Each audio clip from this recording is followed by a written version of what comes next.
Imagina un tiempo donde el miedo era un arma, y la fe, un velo para la crueldad. Donde la disidencia no era un debate, sino una sentencia. No hablamos de tiranos o dictadores, sino de una institución que, en nombre de Dios, tejió una red de terror y sufrimiento que se extendió por siglos y continentes. Una institución que fue cínicamente conocida como la Santa Inquisición o el Santo Oficio, aunque de santa no tenía absolutamente nada. ¿Estás seguro de que conoces la verdadera historia? Porque lo que estás a punto de descubrir va más allá de mitos y leyendas. Es la crónica de una maquinaria criminal vestida de fe, un macabro negocio en nombre de Dios que juzgó, robó y destruyó la vida de millones de inocentes. Hoy, desvelaremos la historia de la Inquisición. No la leyenda, sino la cruda realidad de cómo el poder y la intolerancia pueden corromper hasta lo más sagrado, dejando una huella imborrable en la humanidad. Prepárate, porque esta es la historia que pocos dentro de la Iglesia se atreven a contar completamente. El origen de la sombra, cuando la fe se convirtió en herramienta. Para entender el horror, debemos ir a sus raíces. La Inquisición no nació de la noche a la mañana. Sus primeros atisbos los encontramos en la Europa medieval, alrededor del siglo XII y XIII.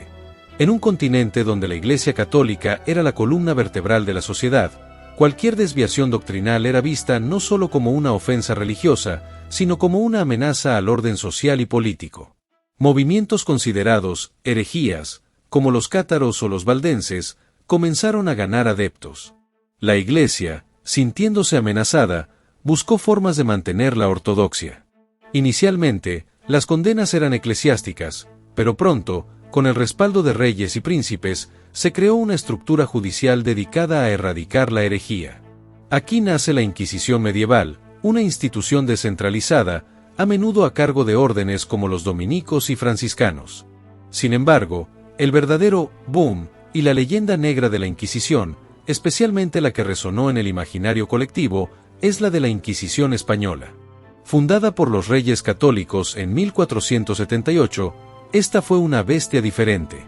No solo era una institución religiosa, sino una poderosa herramienta del Estado, diseñada para consolidar la unidad religiosa y política de una España que recién emergía tras la Reconquista. ¿Su objetivo principal? Los conversos, judíos y musulmanes que se habían convertido al cristianismo, pero de quienes se sospechaba que mantenían sus antiguas creencias en secreto. El miedo, la desconfianza y un profundo deseo de control fueron sus principales combustibles. La maquinaria del terror, justicia convertida en crueldad. Piensa en un sistema judicial donde la acusación era secreta, donde el acusado no tenía derecho a conocer a sus delatores, y donde la defensa era inexistente. Esto era la Inquisición. Los rumores o envidias podían desatar un proceso que rara vez tenía vuelta atrás. Una vez bajo investigación, la presunción de culpabilidad era la norma. En este sangriento telón de fondo, surge una figura que encarna la máxima expresión de esta crueldad, Tomás de Torquemada. Este fraile dominico fue nombrado el primer inquisidor general de Castilla y Aragón en 1483. Durante los 15 años que estuvo en el cargo, Torquemada no solo sistematizó los métodos inquisitoriales, sino que los llevó a un nivel de brutalidad y fanatismo sin precedentes. Para él, la fe era una espada y la palabra de Dios, un arma para erradicar cualquier atisbo de disidencia. Fue un verdadero genocida que tergiversó los principios divinos para justificar la tortura, la confiscación de bienes y la muerte, todo en pos de un poder absoluto y una pureza que él mismo definía. Su nombre se convirtió en sinónimo de terror, y es una figura clave para entender la Inquisición como una maquinaria de destrucción masiva. Para obtener la verdad, la Inquisición no dudaba en usar métodos de coacción. La tortura fue una dura realidad, a pesar de que ciertos sectores buscan minimizar y borrar los crímenes cometidos en nombre de la fe. Fueron muchos los horribles métodos utilizados. Instrumentos como el potro, la garrucha o el tormento del agua no buscaban la confesión, sino la purificación del alma del hereje. Sin embargo, en la práctica, forzaban a las víctimas a confesar crímenes que a menudo no habían cometido, solo para detener el tormento. El clímax de cada proceso era el auto de fe, un macabro espectáculo público. Ante multitudes ansiosas, los condenados desfilaban, humillados, vestidos con sanbenitos, para escuchar sus sentencias.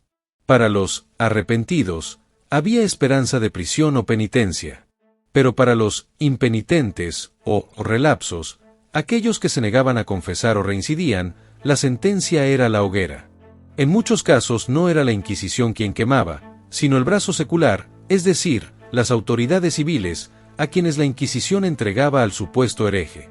Una forma perversa de lavarse las manos de la ejecución directa, pero con la total responsabilidad moral del acto. El miedo era la herramienta más efectiva de la Inquisición. La desconfianza reinaba, las delaciones eran fomentadas, y la sospecha podía destruir familias y comunidades enteras.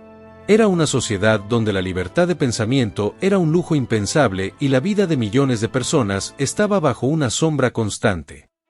El macabro negocio en nombre de Dios, dinero, poder y vidas robadas. Más allá de la supuesta pureza de la fe, la Inquisición fue un negocio, uno muy lucrativo. Los bienes de los condenados por herejía eran confiscados. Esto incluía propiedades, tierras, dinero y joyas. ¿A dónde iba ese dinero? Una parte significativa financiaba a la propia Inquisición, a sus funcionarios, sus cárceles, sus procesos. La otra parte, en el caso español, iba a la corona. Esto creó un incentivo perverso para la persecución. Las grandes fortunas de judíos conversos, por ejemplo, fueron un objetivo muy atractivo para las arcas del Estado y la Inquisición. No solo era un negocio económico, sino de poder. La Inquisición fue una herramienta política fundamental para la centralización del poder de la monarquía. Permitió a los reyes controlar a la nobleza, someter a las minorías y silenciar cualquier forma de disidencia, real o percibida. Se inmiscuyó en la vida privada de la gente, persiguiendo no solo la herejía, sino la blasfemia, la sodomía, la bigamia y otras desviaciones morales, extendiendo su control sobre todos los aspectos de la vida cotidiana. Era una institución que mezclaba de forma perversa lo religioso con lo político y lo económico, siempre en beneficio propio. Las víctimas olvidadas, más allá del hereje. Cuando hablamos de la Inquisición, solemos pensar en herejes, pero sus garras se extendieron mucho más allá.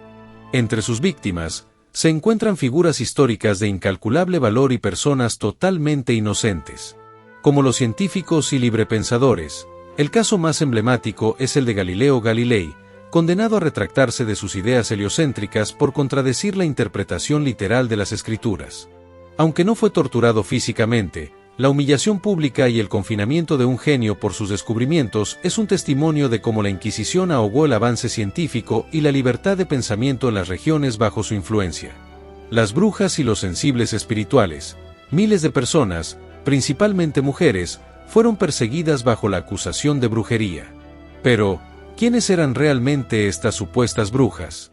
En la mayoría de los casos, eran mujeres sanadoras, curanderas, parteras, o simplemente personas que practicaban la medicina natural y arcaica de sus comunidades.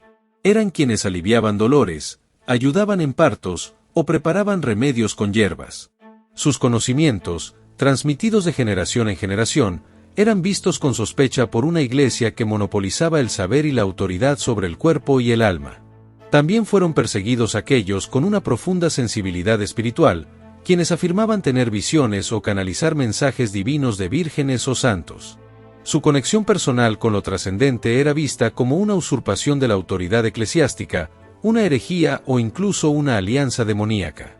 Juana de Arco, esta heroína francesa, pieza clave en la Guerra de los 100 años, fue quemada en la hoguera por cargos de herejía y brujería por un tribunal eclesiástico. Años después, la propia Iglesia revisó su caso y la declaró inocente, e incluso la canonizó, convirtiéndola en santa.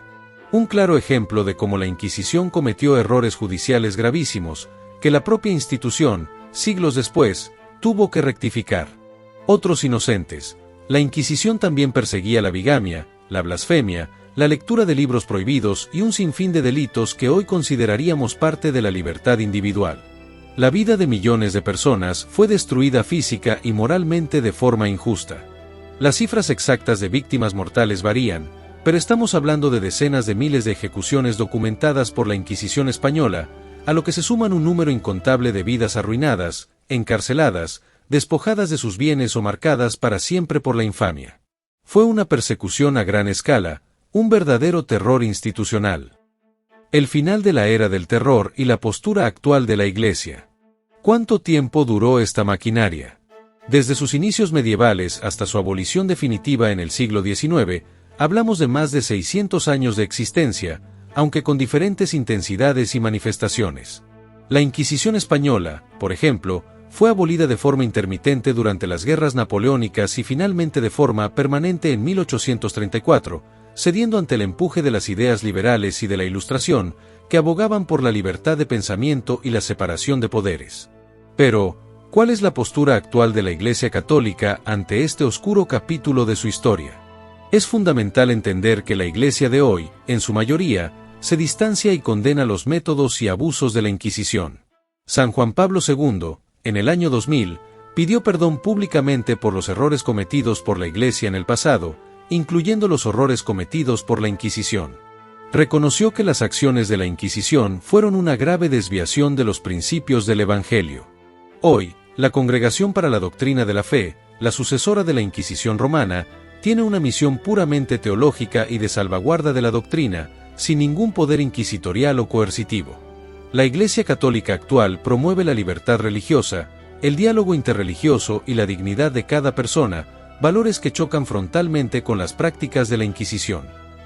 La historia de la Inquisición es un recordatorio sombrío de lo que sucede cuando el poder se mezcla con el fanatismo y la intolerancia. Nos enseña los peligros de imponer la fe por la fuerza, de juzgar y condenar sin justicia, y de aplastar la libertad de pensamiento y de expresión. Fue sin duda una maquinaria criminal vestida de fe, un macabro negocio que en nombre de Dios destruyó millones de vidas. Sin embargo, esta dolorosa lección del pasado también nos invita a reflexionar sobre el presente. Nos muestra la importancia de la tolerancia, del respeto a la diversidad, de la búsqueda de la verdad con humildad y de la defensa incansable de los derechos humanos. Desde la perspectiva de la fe cristiana, la Inquisición es una antítesis de los valores de amor, misericordia, perdón y justicia que Jesús predicó. Es una herida, sí, pero también una lección que nos llama a construir un futuro donde la fe inspire bondad, y no terror. Si te gustó este video, no olvides darle like, suscribirte al canal y compartirlo con tus amigos. Deja tu opinión en los comentarios. Hasta la próxima y que Dios te bendiga.